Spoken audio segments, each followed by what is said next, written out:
आज चाहिँ म साथीहरूलाई ऱ्याबिट देखाउँदैछु है। यो ऱ्याबिट चाहिँ एकदमै हातमा आउँछ। सानो सानो यो 3टा चाहिँ बच्चा हो, 2टा चाहिँ माउ हो। माउ भालेपोथी माउ। हेर्नुहोस् न मलाई घाँस माग्दैछ। कति हुन्छ नि अब यो हामीलाई खुसी लाग्छ एनिमलहरू जब हेर्छौँ नि, खुसी लाग्छ नि बिहान उठेर घाँसहरू लगाउँदाखेरि है। हेर्नुहोस् न छेउमा आएको क्यामेराको क्युट छ नि है, क्युट छ। एउटा खरायोले चाहिँ नि बच्चा जन्माएको छ। म 1-2 दिनमा तपाईँहरूलाई म देखाउने छु।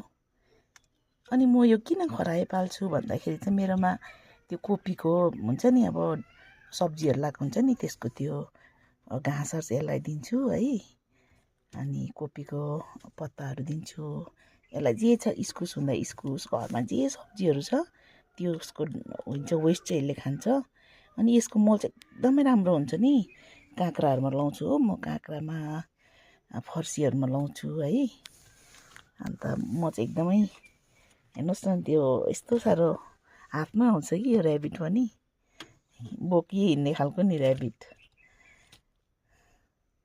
तर खोर्सिन्छ नि केही उसलाई अप्ठ्यारो भयो भने, उसलाई कम्फोर्टेबल भएन भने चाहिँ खोर्सिहाल्छ।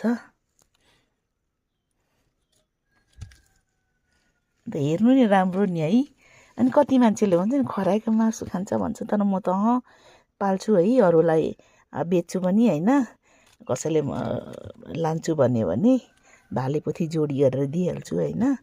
तर मेरोमा सेतो मात्रै छ। पहिला चाहिँ कालो पनि थियो, मन परेन कालो चाहिँ।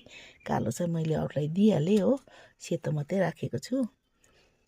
अनि यिनीहरूले त रोटी पनि खान्छ होइन, भात पनि खान्छ। अब जे हुन्छ नि घरमा किचनकोबाट निक्लेको सबै खान्छ, भात रोटी है। यिनीहरूले चाहिँ त्यो सबै कुरो खान्छ। तर यिनीहरूको मल चाहिँ यस्तो हुन्छ है। यो मल हुन्छ एकदमै राम्रो हुन्छ नि, सब्जीमा लाउनु, फुलमा लाउनु है।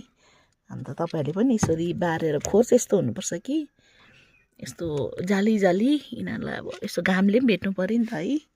अन्त पुरानो भइसकेछ मेरो खोर चाहिँ। हुन्छ, फेरि हजुरहरूलाई म यसको बच्चा देखाउने छु ल।